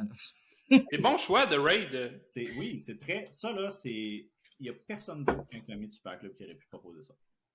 Non. Ah, pour vrai, c'est super bon. J'ai vu le 1 et le 2, mais il faut encore que j'écoute le 2. Malheureusement, je l'ai pas. Oh! Je sais, il faut que je l'écoute. Il est dans une scène en prison. Ah, je sais. C'est dans ma liste, il faut que je l'écoute, mais comme le 1 m'a tellement fasciné. En plus, ça file indépendant, mais ça file tellement d'amour. C'est tellement bon. Ouais. On voit que les règles du cinéma sont pas pareilles en Asie. Là. Non, c'est ça. Ils se frappent, les gens. Mais cascadeurs, là, ils se brisent des choses. Mais là, ça sort du jeu parce que là, techniquement, il y a quoi? Il y a John Wick qui est un vieux film. Ben, en fait, c'est tout rendu des vieux films. Techniquement, c'est rendu... Peu importe l'époque. Techniquement, Techniquement, ça existe. Non, mais moi, je parle dans le sens, c'est pas des nouveautés. Si on se met dans le contexte où il va payer moins cher. Il ne sait pas, ça. J'y fais 4 films pas cher. Hey, écoute, parce que c'est rendu des films dans le centre, là. Et puis, vois-tu, si on était vraiment au Super Club, on aurait même pu faire le 4e film gratuit. Juste parce Ah oui. Juste parce qu'on était. Techniquement, mal à la fin, oui. Là, on essayait, comme tu dis, avec l'affaire de garder une relation de confiance avec les clients aussi. Des fois, il faut y en faire des petites passes. Ton frais de retard, ok, moi, t'as le baissé. Ben oui. C'est beau. Ça, tout dépendamment du client, mais on avait nos précis. Là, ouais, t'étais-tu flexible dans les frais de retard, Guillaume? Ouais, je te dirais plus à la fin. Vraiment, là, quand on voyait. Quand c'était rendu COVID, puis que c'était rendu, on sentait que c'était la fin, j'étais beaucoup, beaucoup plus flexible. Ça m'évitait aussi des situations que ça me tentait pas de vivre. Fait que, puis je savais que ça allait passer. Fait que j'étais comme, bof. J'abusais pas non plus. Je baissais les frais de retard, puis j'étais comme, je t'arrange ça, puis tatata. Un petit clin d'œil. Le client était content. Le client, des fois, ça le faisait revenir aussi. Fait que, des fois, c'était gagnant. C'est ça. Un petit velours. Il y avait cette règle dans le Super Club où j'ai travaillé, où l'on a travaillé pendant un certain temps, mais je ne sais pas si c'était comme ça partout. Puis si c'était comme ça avant que moi j'arrive. Mais quand moi je suis arrivé, il y a eu 3 grands moments en tant que tel où les lois, ça n'a jamais été vraiment concret, mais les angles d'arrangement qu'on prenait pour les clients étaient différents. Quand je suis arrivé, on disait à partir de 10 $ de frais de retard, tu peux commencer à proposer des arrangements. Tu peux commencer à comme dealer un petit peu. Je ne sais pas comment c'était avant, Pat. Puis à un moment donné, c'était 5$. Tu peux commencer à faire des arrangements. Puis à un moment donné, c'était écoute, s'il y a une pièce de frais de retard, fais juste enlève-la. OK. Hey, je vais être honnête, des fois, je faisais juste le mettre sur la facture. Puis j'en parlais pas. Parce qu'à un moment donné, c'était tellement ridicule, $1. Tu me disais, j'ai un $1 de frais de retard, comment ça? Puis là, je disais, excusez, c'est une erreur. Puis je l'enlevais. J'étais comme whatever. Ben oui, je pense que c'est fair à la fin, vers la fin de faire comme gars. C'est un irritant pour tout le monde. On va juste enlever ça. Mais c'est vrai, moi, quand j'étais là, moi, je suis un vieux de la vieille. Fait que, j'ai travaillé dans le Super Club quand on était au summum. Puis, il y avait de la compétition. Fait que, on pouvait se permettre de faire non, tu vas payer ton frais de retard. Là, tu loueras pas de film tant que tu ne paieras pas ça. L'entreprise permettait de non, c'est ça que c'est, puis tu vas payer ton retard, puis c'est tout. Puis il y avait un argument de, comme tu as gardé le film une journée de plus, moi, tu m'as privé d'avoir le film que j'aurais pu louer à une autre personne. Mm-hmm. Donc, il y avait un argument à faire, qui est bon ou mauvais, c'est pas ça le point, mais c'était quand même un argument. Donc, au début, il y avait beaucoup plus de conflits à ce niveau-là, parce que c'était quand même une bonne source de revenus, les frais de retard, on veut pas. Puis c'est malheureusement ce qui nous a permis de rester en vie plus longtemps que, disons, Blockbuster ou le vidéo super choix. Parce que eux, surtout Blockbuster, le vidéo super choix, tu connais pas ça? C'est la version Wish du Super Club Vidéotron. Hey, ça, c'est bonne. Ça a existé. C'était une version. Ouais, c'était une chaîne. C'était une chaîne de club vidéo, comme le Super Club. Il y en existe encore des petits indépendants. Il y en a un, si je dis pas de bêtises, à Magog, à Magog, proche de Sherbrooke, il y en a encore un qui existe, c'est quelque chose super choix, quelque chose comme ça, vidéo, super, un super quelque chose, c'est indépendant, c'est un doute que ça, puis ça roule comme que ça peut rouler. Ben oui. Je trouve ça vraiment cool. Le côté Ouais. nostalgie, tu sais, des fois... J'aimerais ça m'amener faire un pèlerinage dans des Vidéotron, parce que, les Vidéotron, dans les clubs vidéo en général, parce que à l'heure où on se parle, à ma connaissance, selon mes recherches, il y a 2 super clubs encore actifs au Québec, qui est celui de Saint-Lin et celui de Mont-Laurier. J'ai vu un article récemment dans le journal où la gérante / propriétaire elle faisait un exposé positif là, de l'époque des super clubs. Puis je trouvais ça vraiment cool. Ça m'a fait sourire. J'étais bien content. J'avais le goût d'aller jusqu'à Saint-Lin juste pour acheter des films. Là. Je te confirme que Mont-Laurier, ça existe. J'ai un ami à Mont-Laurier qui m'a confirmé que c'était encore là. Écoute, c'est un... tu sais, nous, Super Club 23, il y avait genre... À côté, il y avait comme une boucherie. Ouais. Ben, c'est à peu près en termes de superficie comme ça. OK, tu fais le tour vite. Pour donner une estimation là, à ceux qui écoutent et qui ne savent pas pantoute de qu'est-ce qu'on parle en parlant de la boucherie à côté du Super Club, là, disons que c'était peut-être grand comme, admettons, un dépanneur, là, en termes de superficie, là, comme Super Club. Puis, tu sais, pas un couche-tard fancy de Montréal, là, mais... un dépanneur. Un dépanneur. Tu sais, le dépanneur... Une tabagie. Une tabagie avec les néons, tu sais, qui clignotent, là. Un petit peu cette grandeur-là. Puis avec les annonces extérieures qui vont avec aussi un petit peu, là, malheureusement. Puis c'est plus ce que c'était. Puis je dis pas ça pour rire d'eux, au contraire. C'est le cœur lourd que je constate que malheureusement, on tire vers la fin. Mais si je comprends bien, dans ce cas-là, si j'estime ce que tu dis est vrai, on était le 3e dernier. Ouais, je pense que oui. Corrigez-moi si je me trompe, là, mais... 3, c'est bon, là. Et le plus gros. Puis on était un gros magasin, le loyer était cher. Là. C'était une grande superficie. Garder les lumières allumées, ça coûtait cher. Les gars, l'heure avance. Puis j'aimerais ça qu'on joue au dernier jeu de la soirée, Guillaume, si tu veux bien. Ça écoute, pour aller dans la lignée du jeu de Blake, tu te remets dans ton rôle de jeune commis au Super Club Vidéotron. Disons que moi, je suis pas un commis, un client. J'arrive, et je viens de voir avec 3 films en mes mains. Okay? Tu dois me parler de ces films-là. Donc, dans le but de mes recommander ou de ne pas me recommander, c'est vraiment selon tes goûts à toi. Je veux t'entendre sur ces films-là. Selon tes goûts à moi? Selon tes goûts à toi, ou peu importe, que tu les aies vus ou non, ton idée préconçue du film, disons. Fait que là, arrive avec les 3 films. J'arrive avec les 3 films. OK. Je veux que tu m'en parles, que tu m'évendes. Et puis, j'ai des notes ici pour t'aider. J'ai des détails, j'ai des fun facts, tout ça. OK? J'espère que je les connais. Je pense que oui. J'ai pris des trucs. Ouais, si tu les connais pas, c'est encore mieux. Alors ça, faut jouer le jeu, là. Ouais. Fait que là, on remonte dans le temps. On est environ on va se dire, disons 2009. OK? Alright. Le premier film date de 2007. Oh. Sur IMDb, il y a la cote de 6.3. OK. C'est quand même bien. C'est un film qui a été réalisé par Robert Zemeckis. Oh boy. Je crois que je dis Zemeckis, c'est... Yes. Pour les gens qui connaissent, c'est le protégé de Spielberg. Ouais. Pour faire un petit résumé de Robert Zemeckis, c'est lui qui a réalisé les 3 Back to the Future, Forrest Gump, Pinocchio récemment, il a fait Contact, Castaway, Polar Express, A Christmas Carol. Et ces 2 derniers films-là ont un lien avec le film que je vais te parler aujourd'hui, un film de 2007, Beowulf. Oh bon! Oh yes! Parce qu'on voit bien, oui, Beowulf.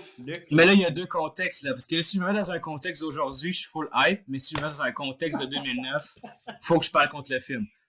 OK. Oh, copié avec le petit... Avec le bang. Le saut officiel du Super Club d'Auto. C'est Zemerick qui a fait ça.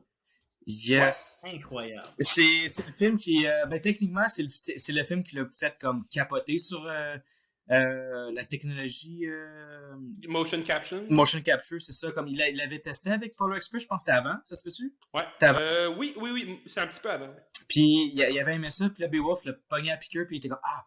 Puis là, à partir de ce temps-là, il est parti fucker. Parce que c'était un très bon réalisateur, mais il y a vraiment des up and down. Mais bon, Ouais. oui, faut que je recommande Beowulf. Ben, si je me mets dans la peau de 2009, ben, on va faire comme, oh, OK, donc là, on recherche quelque chose de très différent. Tu sais, quelque chose, juste faire certain avec vous, on ne cherche pas un film avec ce qu'on voit vraiment les acteurs. Il y a un genre de filtre d'animation dessus. Il faut vraiment aimer ce côté-là. On sait bien ce qu'on recherche, le monsieur ou madame. Ouais, je serais pas surpris. Parfait. Ben, ça pourrait être très bon pour vous. Est-ce qu'on aime aussi Robert Zemeckis? C'est le réalisateur du film. Oui. Récemment, on a pu le voir il y a même pas quelques années. C'est lui qui a réalisé le Boreal Express avec Tom Hanks. Même technologie. Donc, si vous avez aimé ça, ça peut se comparer. Là. Mais il va falloir pas avoir peur du sang, par contre. Ça, c'est quelque chose là, qu'on pouvait voir avec la couverture. Là.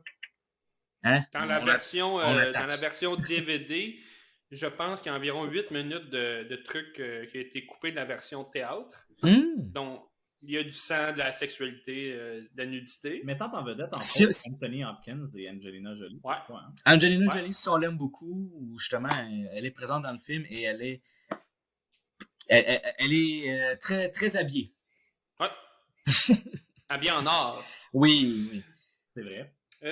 J'ai un fun fact intéressant avant de passer à mon prochain film. C'est le premier film qui utilisait la technologie Caption Motion qui a été coté 13 ans et plus.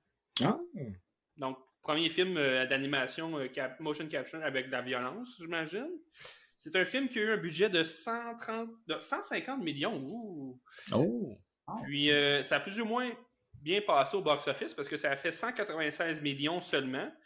Donc, oui, ils se sont remboursés, mais That's it. c'est pas un gros succès. Mais quand même, c'est un film que j'aime réécouter une fois de temps en temps. Ben, c'est devenu culte avec les années. Là. C'est pour vrai, tu sais, comme je parlais pour le temps, mais aujourd'hui, c'est un film culte. Ça a son charme. C'est vraiment, comme tu dis, c'est le premier film, tu sais, plus pour adultes à utiliser cette technologie-là. Ça a ce petit côté nostalgique. T'sais. Sans aucune ironie, moi, j'ai vraiment apprécié le film quand je l'ai vu la première fois. Moi aussi, totalement. C'est super bien fait. Puis, à un moment donné, t'oublies que c'est en animation. Ouais. Même si ça vieillit quand même, t'embarques complètement. Tu vois les acteurs puis tu fais « Oh, wow, c'est actually Anthony Hopkins. » Ouais, t'es comme « Ah, c'est lui. Ah oui, OK. » Ouais. Puis j'ai lu, je savais pas, mais le poème de Beowulf, sur lequel est basé le film, c'est l'histoire anglaise la plus vieille qui a jamais été écrite sur papier. Apparemment. OK. Intéressant. On corrigera si je me trompe, mais apparemment, c'est le plus vieux conte de la culture anglaise, apparemment. Donc, merci pour ta description. Je pense que je vais le louer. Je vais mettre ça dans mon combo. On reste un peu dans le même style. Mon deuxième choix. Chaque Beowulf, on a peut-être juste une copie graffinée qui reste dans le fond. On va regarder si ma copie est graffinée. En Blu-ray ou en DVD. En fait, je pense même pas qu'il y a le Blu-ray de ça. Hein. Je sais pas. Je sais pas. Pas sûr qu'il. Je m'excuse pour les reflets, mais il est pas si pire. Parfait, ça. Ça passe. On sauve dessus, on met le liquide pour les lunettes, puis c'est bon. Ouais. Mon deuxième film, il y a beaucoup de choses à dire sur ce film-là. Un autre film de 2007. On se rappelle de la belle époque, 2007, il y a les flip phones. Fast and Furious est à son apogée. Puis, Est-ce que The Rock était dedans à cette époque-là? Est-ce que quoi? Est-ce que The Rock était dedans à cette époque-là? Non, The Rock a fait son apparition, je pense, 2015, 2014. Non, c'est vrai.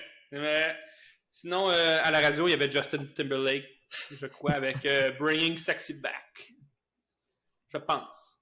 Bref, 2007, le film que je vous présente est un film réalisé par le défunt Joel Schumacher, qui est décédé pendant la COVID, à l'âge de 80 ans. Hey, il est mort en 2020.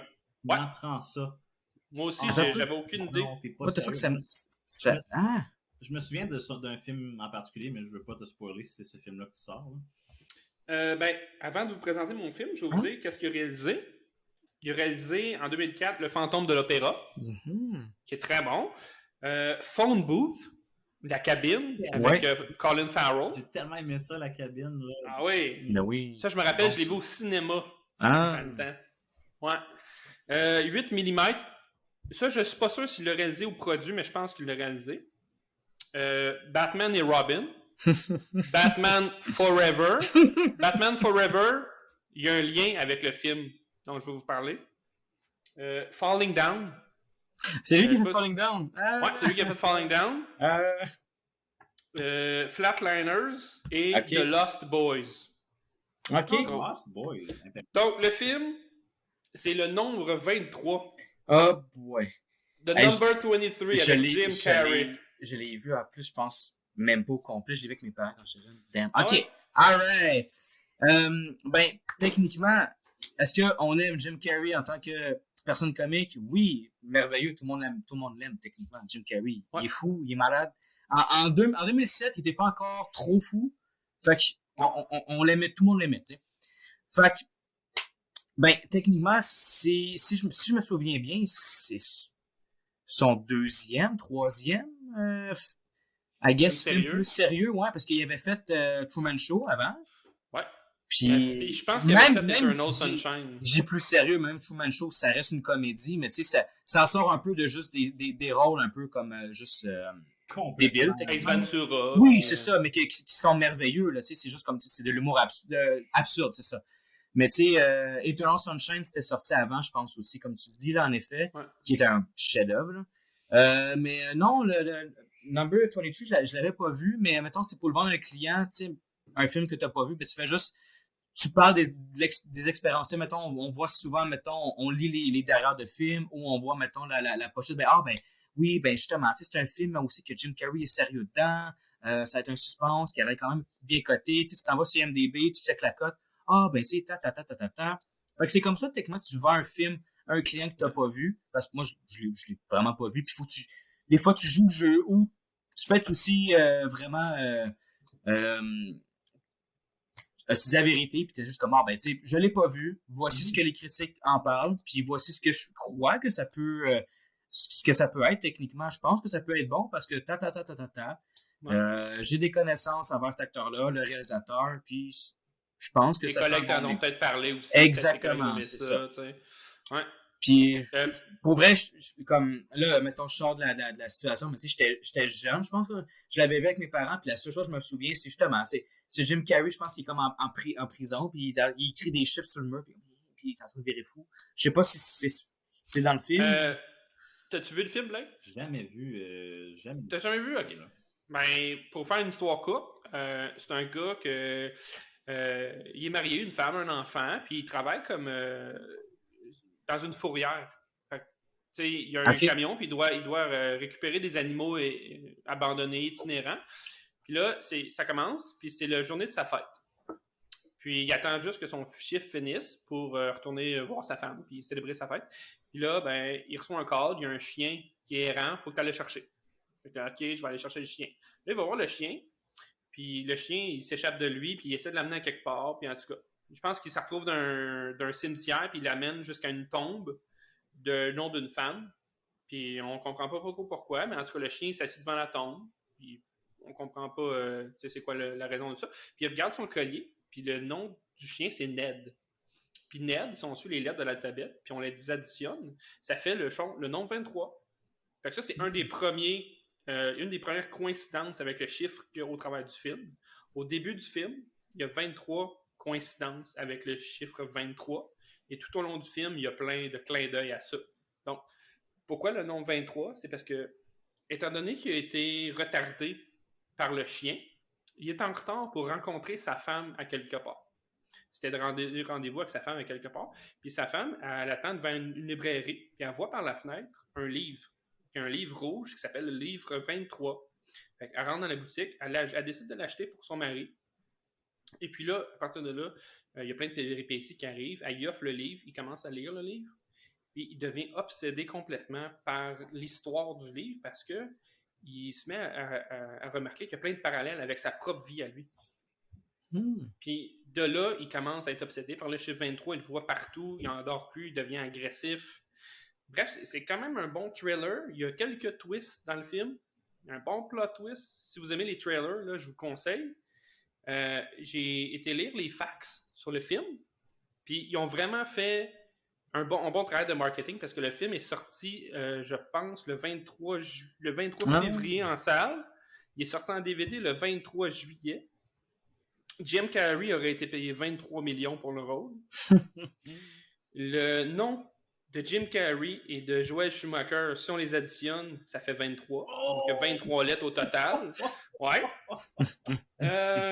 Qu'est-ce que j'ai d'autre? Jim Carrey, personnellement, avant de faire le film, aurait été longtemps obsédé par ce chiffre-là. Il a même appelé sa compagnie de production de film GC23. Donc, Jim Carrey 23. Tout ça avant le film. Tout ça avant le film. Son père, à Jim Carrey, était un comptable qui jouait du saxophone. Tout pareil comme le personnage, comme le père du personnage dans le film était un comptable qui jouait du saxophone. Ouais, donc ça, c'est des belles coïncidences. C'est un documentaire où c'est... il y a un documentaire sur le chiffre 23, mais je pense que c'est un peu inspiré du film. C'est le 23e projet sur lequel a travaillé Joel Schumacher. Oh, wow. Ouais. Il y a 23 chapitres sur le DVD. Donc 23 scènes. On parlait de Batman Forever tantôt. Oui. Je disais qu'il y avait un lien. C'est Jim Carrey. Il a joué dans les deux films. Ouais. Puis dans le film Batman Forever, Jim Carrey joue le Riddler. Le Riddler est obsédé par les devinettes puis les chiffres. Puis à un moment donné, il envoie une lettre à Batman. Puis il doit deviner une énigme. Puis dans l'énigme, Batman déduit qu'il y a les chiffres 1... Non, il y a le chiffre 18 plus 5 qui fait 23. Puis ça, on parle, c'est avant, là. C'est à peu près 10 ans avant ce film-là. Ok,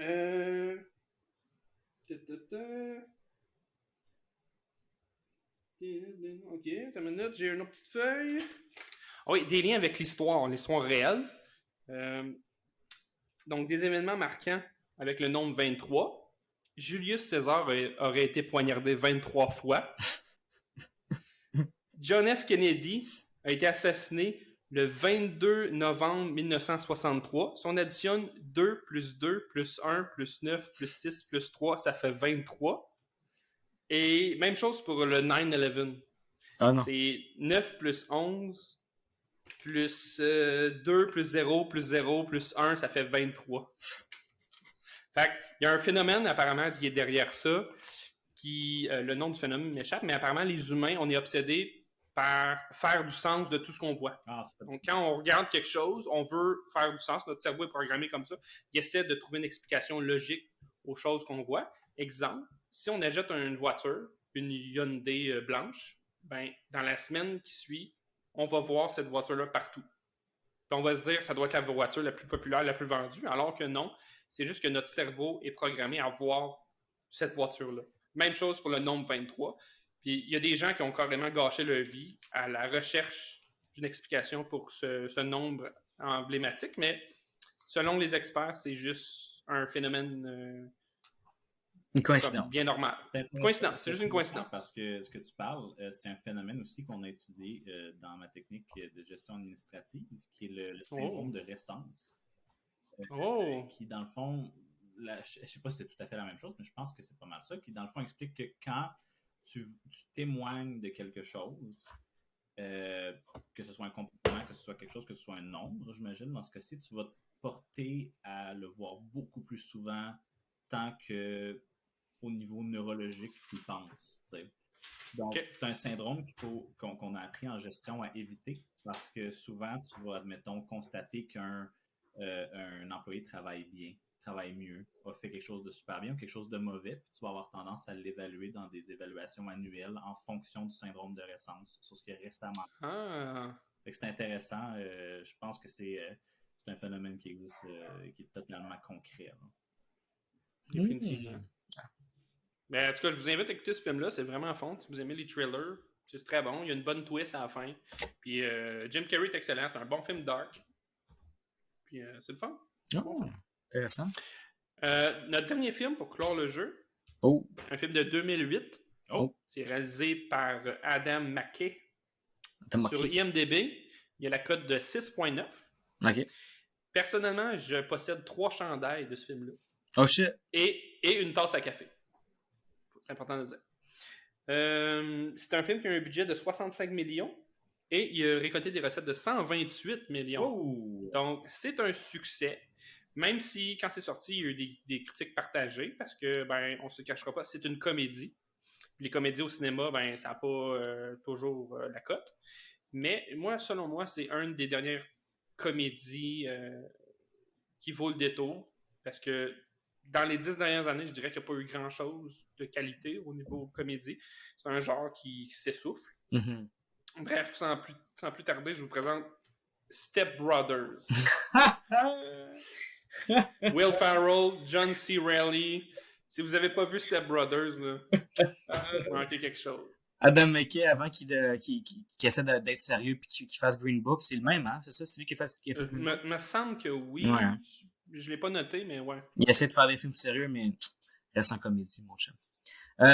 Oui, un bon film de testicules sur des drums. Non, pour vrai, c'est un bon film, justement, comme je parlais tantôt de comédie absurde. C'est l'exemple parfait. T'as Will Ferrell, puis voyons, j'ai un blanc, c'est John C. Reilly. John C. Reilly, c'est ça qui est là aussi depuis longtemps. Moi, je pense à Boogie Nights, qui joue des rôles aussi plus sérieux. Mais non, t'as deux génies de la comédie absurde ensemble, puis sous une bonne réalisation. Donc, parce qu'ils ont joué ensemble dans un film qui est comme Sherlock et Holmes, quelque chose comme ça, Holmes et Watson, qui est affreux, personnellement. C'est pas regardable. Mais c'est là que tu les vois vraiment à leur summum dans Step Brothers, où c'est qu'ils peuvent... c'est débile, parce que littéralement, ils jouent deux débiles. Deux enfants adultes. Littéralement, c'est deux enfants, mais dans des corps d'adultes. Puis, non, c'était du bon temps. Je me rappelle d'avoir écouté ça avec mon père, puis qu'il était en train de cramper à côté, puis humour contagieux. Non, c'est super bon. Fait que pour conseiller un client, techniquement, il faut juste... Si la personne aime l'humour absurde, si la personne par défaut connaît Will Ferrell, c'est un peu à quel genre d'humour s'attendre. On va s'attendre. L'humour awkward, c'est ce genre d'humour qui te fait cringe, mais dans le bon sens. Fait que faut que tu mets ton cerveau à off et que tu aies du fun. C'est un film popcorn. Oui, 100%. Puis Will Ferrell, il est facile à vendre parce que t'aimes ou tu détestes Will Ferrell. Il n'y a pas personne entre les deux. Il laisse personne indifférent. C'est sûr que tu n'es pas capable de le sentir. Soit que il est hilarant. Tu as une émotion forte face à lui. C'est un des films préférés de Joaquin Phoenix. Ah. Apparemment, c'est un des films qu'il a écouté le plus souvent. Puis, c'est ce film-là qui a fait accepter de jouer avec John C. Reilly dans le western The Sisters Brothers. Oui, c'est vrai. Qui n'est pas un grand film, mais basé sur intéressant. Un livre que ma blonde a trippé. Ah ouais? Ouais, je savais pas, mais c'était basé sur un livre, puis elle l'a... Puis sinon, j'étais t'as un livre de ça, si tu veux le film? Mais comme, il y a un film. Je Colin. Mais tout est dans tout. Tout est lié. Tout est relié. On bout la boucle. J'ai un dernier petit détail. J'avais les films que Adam McKay a réalisé. Don't Look Up, récemment. Ouais. Il a réalisé Vice, Big Short. Fait que, comme tu disais tantôt, des films un peu plus dramatiques.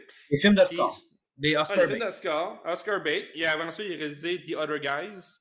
Et son premier film, c'est Anchorman. Ah, ok. Avec Will Ferrell, encore une fois. Avec Will Ferrell, exactement. Bon, Anchorman, c'est bon. Mon dernier fun fact à propos de ce film-là, c'est dans la scène finale, dans le Catalina Wine Mixer. Spoiler! Spoiler! Will Ferrell chante pour vrai. Puis John C. Reilly joue le drum pour vrai. Wow, ok, ça je savais pas. C'est bon à savoir ça. C'est son drum à lui, apparemment. Méthode acting à son meilleur. C'est du commitment. Wow.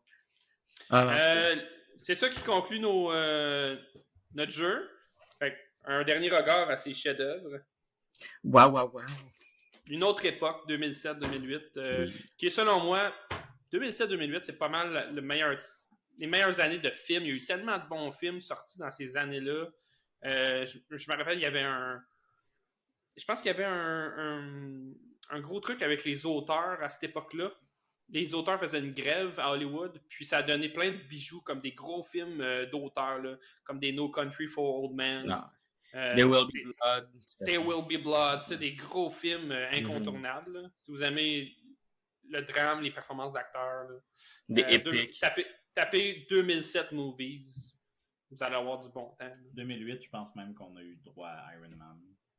Iron Man, qui est parti un univers. Là. Mm-hmm. J'ai vu ça en salle, puis j'étais comme là, j'ai fait, OK, je sais c'est qui Jon Favreau à cette heure. J'ai fait, ce nom-là va rester longtemps. Là. C'était écœurant, Iron Man. Là. Dark Knight aussi, 2008. Dark Knight! 2008. Step Down Ouais. Iron Man, The Dark Knight est sorti en 2008. C'est Wanted, qui est un film plus popcorn, mais comme un bon film, pareil. Non, c'est ça, c'était des belles années, tu sais. Puis on dirait, tu sais, mettons, récemment, ben, je trouve 2022, ça a été pas si pire. On a eu je trouve qu'on a eu des belles perles. Si on peut parler vite fait, je trouve, tout le monde, avez-vous vu, ben, on écoute ensemble Blake, mais Everything Everywhere All at Once, je sais pas si tu l'as vu, Pat. Ouais. Je l'ai pas fini. Oh boy, pour vrai? Vraiment désolé. Tu n'aimais pas ou si t'étais fatigué ou... J'ai pas compris. Ah, ok. C'est vraiment ça. Ok. Comme, je sais pas si c'était pas une bonne journée pour que je l'écoute, mais on me l'a vraiment vendu, le film. Mm-hmm. Il y a 2-3 personnes qui m'en ont parlé et m'ont dit hey, c'est vraiment quelque chose de différent, c'est bon, il y a le multiverse, c'est cool. Fait que ça m'intéressait, puis je pense que je m'étais pas fait une bonne idée de ce que ça allait être. Mais j'ai arrêté de l'écouter dans la scène où je vais dire la méchante, là, mais la fille qui court après la personnage principale pour la tuer, ils sont dans un corridor, puis elle tue des gardes puis des policiers, là, puis elle les fait transformer en plein d'affaires. Ouais. Là, je t'avouerais que j'ai décroché parce que je voyais pas où le film s'en allait. Bon, je comprenais pas. C'est drôle parce que je pense que moi, je suis pas mal à l'autre extrême, où ce que c'est... Ouais, moi aussi. C'est probablement le film qui m'a déstabilisé émotionnellement le plus des dernières années. J'étais avec Guillaume quand on l'écoutait, justement, comme il disait, puis j'ai braillé. Je suis revenu chez nous en braillant. J'ai sauté dans les bras. Ouais. C'était comme je t'aime tellement, là. Je disais à ma blonde, je t'aime. Ça m'avait vraiment pogné, là. Puis, ça vaut la peine de pousser. J'ai encore le Blu-ray de Guillaume à la maison, puis je vais le montrer à ma blonde, mais à toutes les fois que je dis hey, je l'écoute, je suis comme ça va tellement me détruire. Puis pas nécessairement dans le mauvais sens, au contraire, en fait. Moi, ça m'a bouleversé bien raide. C'est un film qui te fait voir là, de toutes les couleurs. Là, bien hâte de voir aux Oscars là, ce que ça va donner. Ben, ça a gagné des Golden Globes, je pense. Ouais, il a gagné meilleure actrice pour Michelle Yeoh. Puis pour l'acteur qui joue son mari techniquement qui joue Short Round dans Indiana Jones, qui est revenu aussi, lui aussi il avait donné un bon speech pour avoir gagné acteur de soutien, mais comment il s'appelle je le dis comme il faut Kiwi Kwan quelque chose comme ça en tout cas ouais. Puis ouais, c'est ça. Mais non, c'est ça. Ce serait le fun pour vrai aux Oscars. Au moins une nomination pour acteur de soutien. Ça serait le fun, tu sais. C'est le genre de film champ gauche qui habituellement récolte des statuettes. Mais mention spéciale à Jamie Lee Curtis. Oui! Pour vrai. Excellente Karen. C'est un bon casting. Pour vrai, là, j'étais content de l'avoir là-dedans. Je vais le réécouter. Je vais le repartir, puis je vais lui donner un autre... il vaut la peine de pousser. Il y a des beaux messages. Surtout vers la fin, il y a des très beaux messages. Michel Yao qui a fait aussi, probablement, selon moi, le meilleur film de 2022, mais aussi la pire série de 2022 avec Witcher Blood Origin. Je sais pas si vous j'ai pas regardé, j'ai fait comme si ça n'existait pas. Moi aussi, j'ai juste passé à côté. Je te dirais que j'ai écouté Rings of Power. Je sais pas si vous avez écouté Rings of Power. Vous avez vu l'épisode 1.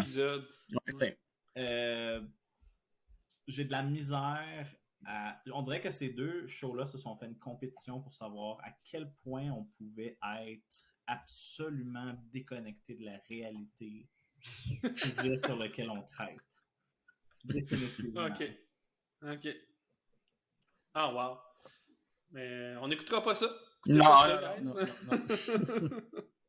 Hey, je pense que ça mettrait fin à l'épisode, les boys. Merci, Guillaume. Merci. C'était le fun. Pour vrai, vraiment plaisant. J'espère que ça s'est bien passé pour toi. Ben oui. J'espère que tu as aimé ça et que tu vas accepter notre invitation si on veut faire une deuxième partie avec toi.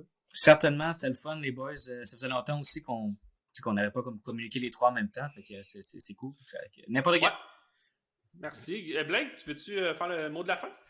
Eh bien, le mot de la fin, que dire de la présence de Guillaume Roy sur le plateau de Frais de retard pour notre premier épisode. Je dis présentement premier épisode, mais qui sait comment on va monter les épisodes et voir comment ça va réellement sortir. Donc, ne t'offusque pas, Guillaume, si c'est pas le premier épisode. Et Aucunement. n'hésitez pas, spectateur, de nous entendre peut-être avoir des incohérences là, à ce sujet-là. C'est quelque chose qu'on fait par passion. Et je trouve que la passion, je l'ai senti avec Guillaume en ce moment. Ce soir, c'était vraiment le fun. C'est un sujet qui est vraiment bien à jaser. J'ai beaucoup aimé notre épisode pilote. J'ai beaucoup aimé cet épisode-là aussi. Guillaume, merci d'avoir pris du temps pour être avec nous ce soir. Et merci à vous. Honneur. Yes. On se Merci dit tout le monde. à la prochaine fois pour À la prochaine fois. Frais de retard. Ciao. Bonne soirée. Je vais choisir un film.